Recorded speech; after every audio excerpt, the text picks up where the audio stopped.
guys, so I'm going to introduce Elaine today. So Elaine Power is an associate professor in the School of Kinesiology and Health Studies at Queen's University, where she teaches social determinants of health and food studies. She is the lead author on Dietitians of Canada 2016 background paper on household food insecurity, and currently holds a research grant to study community food programs. Originally from Cape Breton, Elaine is an alumna of Mount St. Vincent University and now lives in Kingston with her daughter Claire and their cat Daisy. She's a co-founder of the Kingston Action Group for Basic Income Guarantee. So welcome, Elaine Power.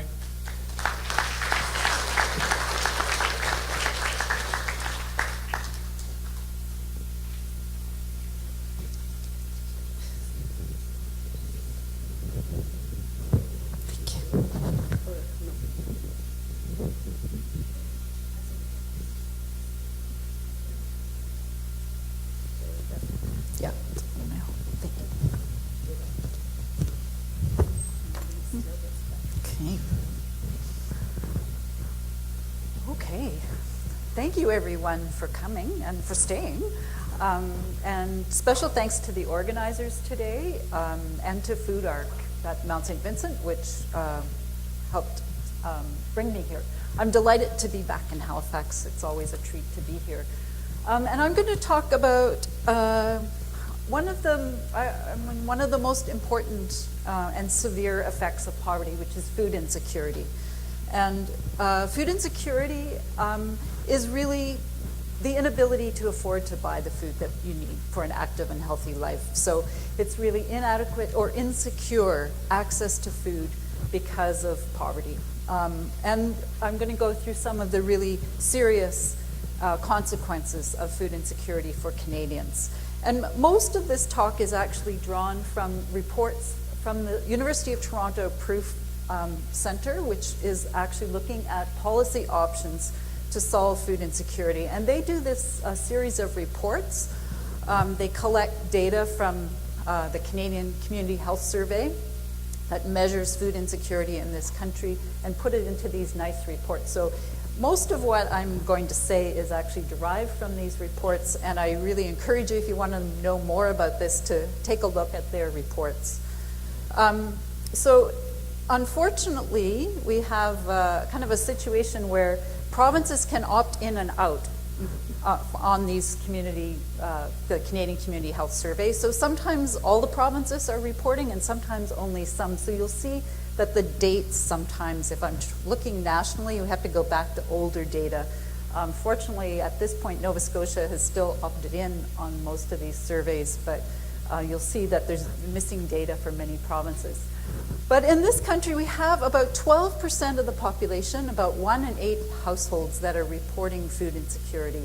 That's over 1 million people, including over 1 million children.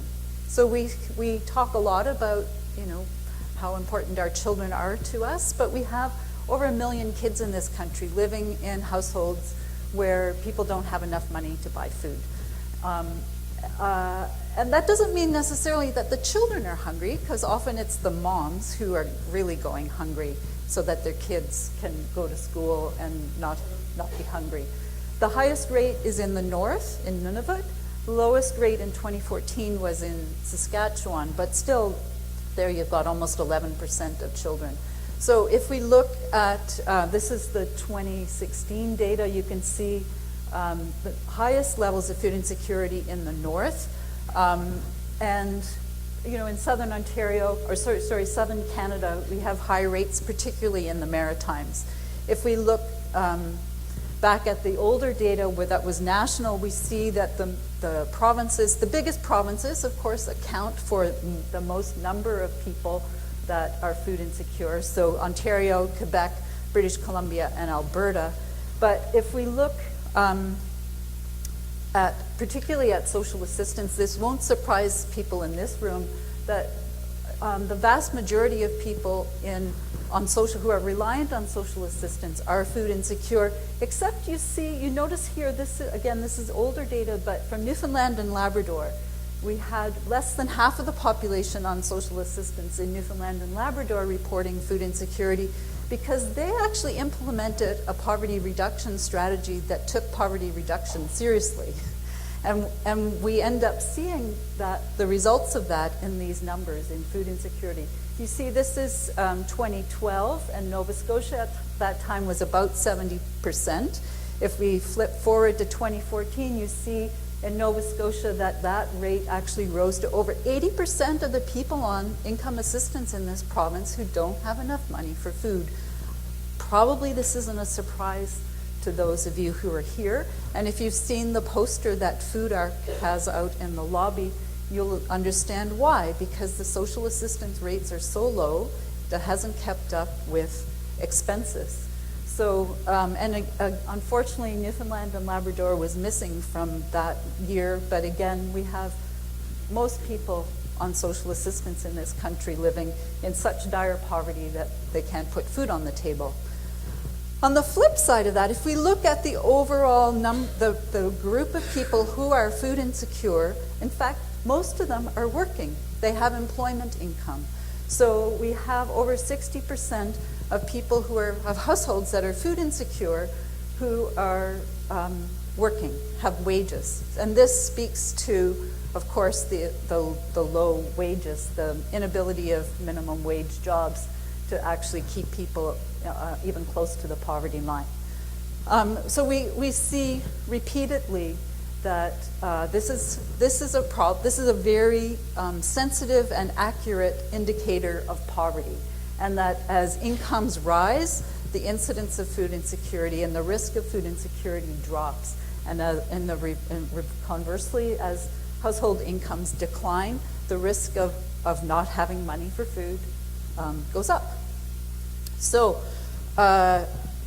again, kind of looking back over the data, the numbers change from year to year, but basically the households that are most likely to experience food insecurity are people who are reliant on social assistance, workers' compensation or employment, EI, Indigenous people off reserve, people who don't own their homes, new immigrants, and people with families with children, especially single mothers. And again, we have these terrible figures in the north in particular, over basically almost 2/3 of households with children are food insecure, and there's Newfoundland and Labrador again with the lowest rate because they actually took seriously the task of reducing poverty and supporting people on social assistance. Nova Scotia, what have we got? 1 in 5 kids living in poverty. And look at the rates across the country. This is one of the richest countries in the world. And we know from the social determinants of health literature and research that growing up in poverty has a devastating impact on the rest of people's lives, on their health and so on. The group that's the least likely to experience food insecurity are seniors. And that's because we actually, again, took seniors' poverty seriously back in the 1970s. And there's been some research that shows for single men living in the lowest income decile, that when they turn 65 and they get a guaranteed annual income in the form of old age security, the rate of food insecurity drops by half. So it goes from 22% to 11%. So we have a guaranteed annual income in this country for seniors, and the proposals of the basic income movement in Canada is to actually extend that to the working age population. This is what happened with seniors' poverty back in the 1970s when I heard Hugh Segal talk about reports in the Toronto Star of senior women eating dog food, because that's all they could afford to eat. And the Bill Davis government of Ontario decided that this was unacceptable and implemented an old age security pension scheme that then went national. And you can see that rates of poverty among seniors went from the mid-30s, 35%, they just dropped like a rock and stayed relatively low. Unfortunately, that's starting to swing up again. But this shows what we can do if we decide to take poverty seriously, as Newfoundland and Labrador did in their poverty reduction strategy. The rates of food insecurity and poverty more generally among Indigenous people is really a national disgrace. If we look at off-reserve households, it's usually more than double. Again, the rate fluctuates from year to year, but more than twice the national average. If you look at northern remote communities, if you look at Nunavut or Inuit households, the rates are, almost unbelievable when you have almost whole communities that can't afford to put food on the table. The effects of that are devastating. And we see, repeatedly kind of one-off surveys in remote communities, rates anywhere from, 40 to 85, 83, 85%. And Nunavut has this distinction of having the highest documented rate of food insecurity for an Indigenous population in any developed country. This is not something to be proud of as Canadians. So what we have is a really serious public health issue.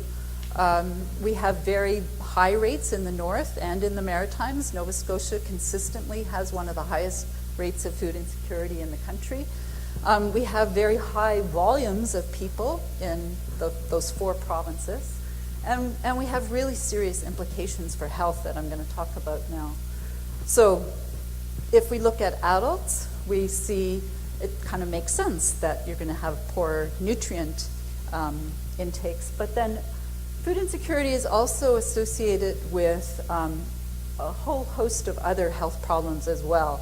Poor self-rated health, poor mental, physical, and dental health, multiple chronic conditions, diabetes, heart disease, hypertension, asthma, lots of mental health issues, fibromyalgia, back problems.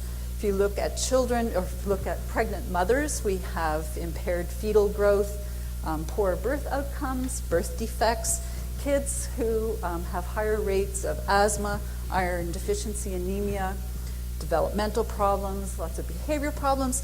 This sets kids up for not really a great future. Not to say that all children who grow up in poverty stay in poverty, but this is not a great start to life. If we look at mental health, we see that children and youth in food insecure households are more likely to be depressed, more likely to be thinking about suicide, and more likely to attempt suicide. We see that mothers who are food insecure, that we see this kind of bidirectional and mutually reinforcing trend. It kind of makes sense if you couldn't feed your kids properly that you'd be depressed, which makes it harder to manage. This living in food insecurity is a lot of work. You're always trying to juggle things and trying to make sure that there's food on the table. It's a lot of work and a lot of invisible work that gets impaired once you're depressed because you just can't manage it all. And we also see with severe food insecurity, so that with really, a lot of poverty and severe food insecurity where people are literally going hungry, that's associated with intimate partner violence, really persistent poverty, and post-traumatic stress. And not surprisingly, depression. We also know that, it kind of makes sense that if you're food insecure, it makes it harder to manage health problems. So if you have diabetes, for example, or high blood pressure or cardiovascular disease, the recommendations are always to eat more fresh fruit and vegetables, to buy more expensive, things that are more expensive. So it makes it harder to manage those chronic problems, health problems. And there's also some research, again from Valterra-Suck's group in Toronto, that people who may be kind of living on the edge of food insecurity, once they're diagnosed with a chronic health problem, that kind of tips them into. So for example, diabetes, if you're having to buy equipment to test your blood glucose, or you're suddenly having to buy more expensive foods or other things to support your health, that can tip you into food insecurity. So not surprisingly, again, this is research from Valterra-Suck's group in Toronto. This is a pretty powerful slide, I think. This shows the economic costs for healthcare, just healthcare alone, of food insecurity. So what they've been able to do is take data from the Canadian Community Health Survey and link it, blind linking, to OHIP data in Ontario. So this is very powerful data that shows as the depth of food insecurity, the severity of food insecurity increases, healthcare costs go up pretty dramatically. So that at the most severe level, we're talking, I think it's 121% increase compared to those who are food secure. So yeah, 121%. And you can see as the food insecurity worsens, that those healthcare costs go up. So this alone, I think, is good justification for implementing an effective basic income that would reduce poverty. But if you think about what's behind that, think about, I'm sure there are people here who could share stories of what that means, the kind of human suffering that goes along with those costs of going in and out of emergency, of the multiple health conditions, the multiple visits to the doctor, home care services, and all the work that goes into managing these problems. The Canadian Medical Association estimates that poverty accounts for 20% of our healthcare costs. If there's anything we want to do to make healthcare more sustainable, it would be to address poverty. So I don't want to reduce this to just an economic cost-benefit analysis, but this slide provides very compelling evidence, I think, for why we want to reduce poverty. What have we done about food insecurity in this country? We've set up food banks. We've set up food banks from coast to coast to coast. Back in the 80s, people were worried. We had an economic downturn, and good-hearted people in Canada were worried that their fellow citizens were going hungry, so we set up food banks. And the food banks, when they set up in the 80s, thought that they were a temporary solution and that they could fold up and go away once the economy recovered. Well, we know they didn't go away. We also have other charitable meal and snack programs. We have school breakfast programs. We have hot lunches. We have community kitchens. We have community gardens. We have good food boxes. So all these are, they serve a purpose, but they're not changing rates of food insecurity. They're not addressing the underlying problem, which is poverty. The only thing that's been shown to make a difference in terms of measuring rates of food insecurity is actually income and employment. So we have some direct assessments looking at households that moved out of food insecurity. We're talking about $2,000 a year to move from being food insecure to food secure. So less than $200 a month, not a huge amount of money. And full-time employment, maybe there's benefits related to health benefits or those sorts of things. And again, another study, similar kind of thing, income and employment seems to move people from being food insecure to food secure. I've already mentioned the Newfoundland and Labrador poverty reduction strategy, which has really had a dramatic impact on rates of food insecurity for people on social assistance in that province, and the study looking at people moving on to OAS and GIS. We also have some other kind of more indirect evidence study looking at how families spend the national child benefit. There have been some questions about, or other people raising issues of, well, what will they spend it on? Well, if we look at the national child benefit, which is another form of a guaranteed income or basic income, it turns out that in Canada, we can see from this study that people spend more money on groceries, and they actually spend less on alcohol and tobacco. Again, this makes sense to me, and if you're not, alcohol and tobacco are really maladaptive coping strategies. I think I would be drinking and smoking too if I were living on some of the incomes that governments provide on social assistance. And if we look again at this analysis of the universal child care benefit, actually has been found to reduce food insecurity. So again, we can look at these as forms, maybe not ideal forms of basic income that are being effective. So my conclusion from studying this for many years is that we will only achieve food security or eliminate food insecurity with an effective poverty elimination strategy. And I believe, for a bunch of other reasons, that basic income is a key component of that. This headline here is from Sean Pegg, who's the Director of Policy and Research at Food Banks Canada. And I think it's telling that this was an op-ed that he published last year, that the policy person at Food Banks Canada has also come out in favor of basic income to put an end to food banks. To me, this would be the sign of an effective basic income, that food banks could finally close up and go away as they thought they would in the 1980s.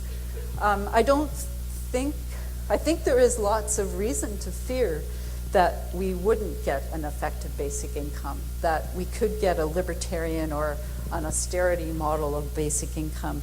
We're not going to see any of the benefits of an effective basic income if that's what we get. But I think this, to me, this is my marker for whether we've been effective in creating a better Canada. I just wanted to close by talking a little bit about the Kingston Action Group for Basic Income Guarantee, of which I'm a co-founder. Robin Beauvais is part of our group too in Kingston. We've been coming together for almost 4 years, be 4 years next month. I think when we started in November of 2013, we never imagined that the agenda would move as quickly as it has. We hoped, but we didn't really imagine that there would be a pilot that's already underway now in Ontario. So I just wanted to tell you a little bit, especially I guess it worked out well that I'm the last speaker in that sense, of the kinds of things that we've been doing. So my sister, who is a quilter, helped us make our banner, our Let's Go Big banner with quilting leftovers. This is in the market, the farmer's market in Kingston, this picture up here. There's another one here, the chair of the Food Policy Council in Kingston, who's also taken up basic income as kind of one of their priorities. And we go wherever we can. We write letters to the editor. We write op-eds. We do radio interviews. We talk anywhere that people will invite us. It might be a faith group. It might be a union. Many of us are academics doing talks at conferences, and in my social determinants of health class, we've been talking about it for years, but it's taken on a new life now. We go to boards of directors and community groups. We develop these little postcards that I carry around in my purse. I give them to taxi drivers and the woman who cuts my hair and the guy at the computer store. It's kind of, once you start talking with people, you start to realize the precarious nature of work, the ways in which so many groups of people would actually benefit from this. And having these little cards has been really helpful. I feel sometimes it's a bit like maybe an evangelist. We got the Kingston Municipal Council, the City Council. We were the first ones to have the City Council endorse basic income.